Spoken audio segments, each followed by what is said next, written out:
महिला म्हणजे 3000 रुपये महिन्याला 2 महिलांचे 36,000 रुपये वर्षाला मिळणार।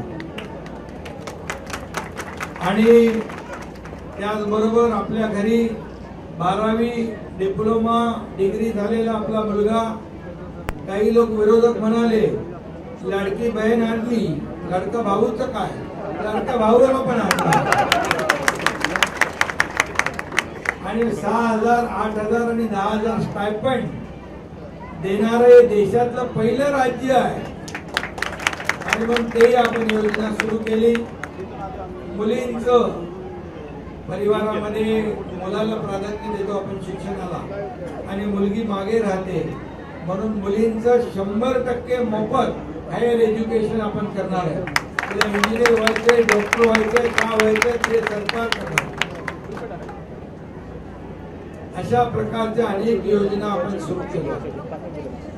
आणि मुंबईकरांसाठी देखील आपण मुंबईचा विकास करतोय। मुंबई आंतरराष्ट्रीय दर्जाचं शहर झालं पाहिजे।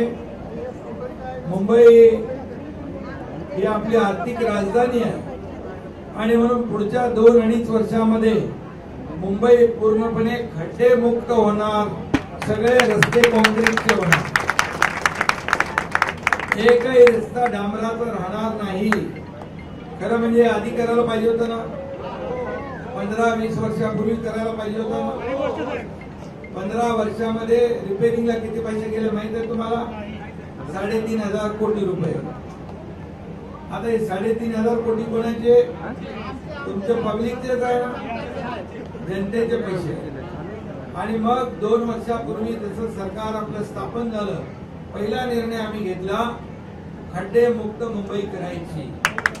खड्ड्यातून प्रवास दर वर्षाला करायला लागतो, तो करावा लागू नये आणि पूर्णपणे सगळे रस्ते काँक्रीटचे करण्याचा निर्णय आपल्या सरकारने 2 वर्षापूर्वी घेतला। पहिला फेज आता सुरू झालाय, दुसरा फेज आता सुरू होईल। आणि सांगायचं तुम्हाला एवढंच की जर 15 वर्षापूर्वी झाला असतं तर 3,500 वाचले असते आणि कितीतरी लोक अपघातामध्ये ज्यांचा मृत्यू झाला त्यांचाही जीव वाचला असता। परंतु तुम्हाला माहित आहे का काँक्रीटचे केले नाही? दरवर्षी रिपेरिंग का करतात ते तुम्हाला माहित आहे। कोविड मध्ये पण आपण पाहिलं, कोविड मध्ये पण तुमचं कुठलं फाउंडेशन त्यांनी पण चांगलं काम केलं, PS फाउंडेशन त्यांनी पण चांगलं काम केलं, सरकारने पण केलं। पण काही लोकांनी बाहेर लोक मरत होते आणि काही लोक कोविड मध्ये पण पैसे खात होते, हे चालेल का? त्यासाठी आपल्याला या मुंबईमध्ये एक मुंबईकर जो मुंबईच्या बाहेर गेलाय त्यालाही वापस आणायचं आहे। SRA चे रखडलेले प्रकल्प आहे, धोकादायक बिल्डिंग आहे, ते पण आपण शासन स्वतः आता त्याचा पुनर्विकास करणार। बिल्डर काही लोक काम घेतात, करत नाहीत, लोकांना भाडं मिळत नाही, लोक असेच बेघर होतात आणि मग सरकारने तोही निर्णय घेतलेला आहे। आणि सगळे निर्णय घेतल्यामुळे तुम्ही आले ना शिवसेनेमध्ये, इसलिए आहे ना जो सरकार अच्छा काम कर रहे हैं, सरकार अच्छा काम कर रहे करके आए ना आप लोग, बहुत अच्छा काम कर रहे सर। अरे इसलिए तो आए ना आप लोग। 24/7 वाला सरकार है, ये घर में बैठने वाला सरकार नहीं है, ये फेसबुक लाइव करने वाला सरकार नहीं है, ये डायरेक्ट लोगों में जाके काम करने वाला सरकार है।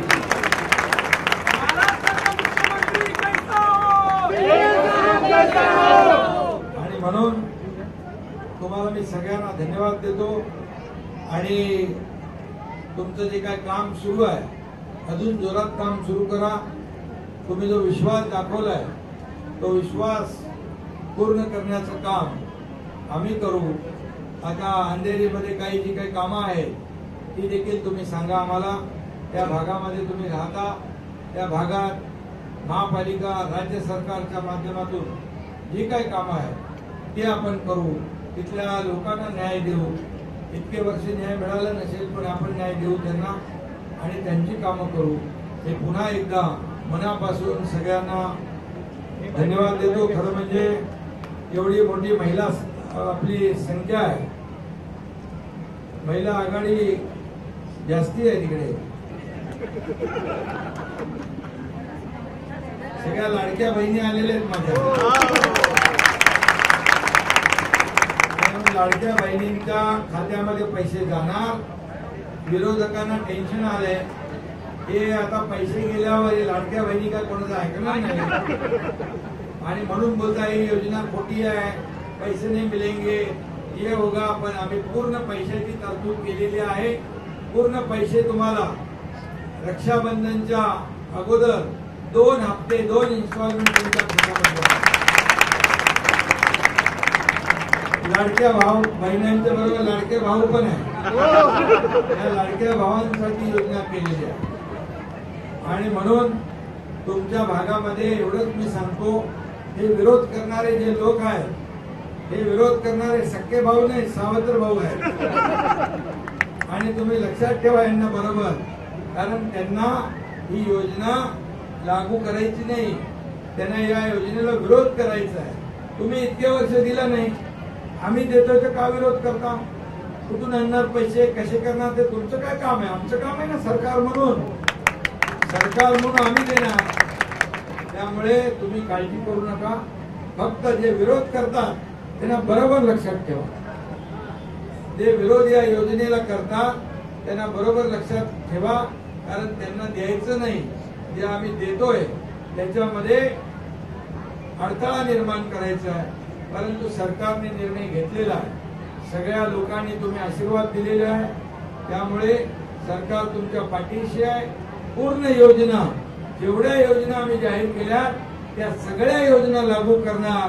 ते सगळे पैसे तुमच्या खात्यात डायरेक्ट डीबीटीने येणार.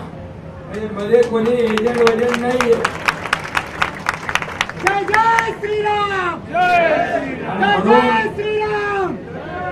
आणि म्हणून तुम्हाला मी सांगतो, तुम्ही सगळेजण आज आलात. पुन्हा एकदा तुमचं मनापासून मी स्वागत करतो. सभी लोगों का मैं फिर एक बार स्वागत करता हूँ. धन्यवाद. जय हिंद, जय भारत. एबीपी माझा, उघडा डोळे बघा नीट.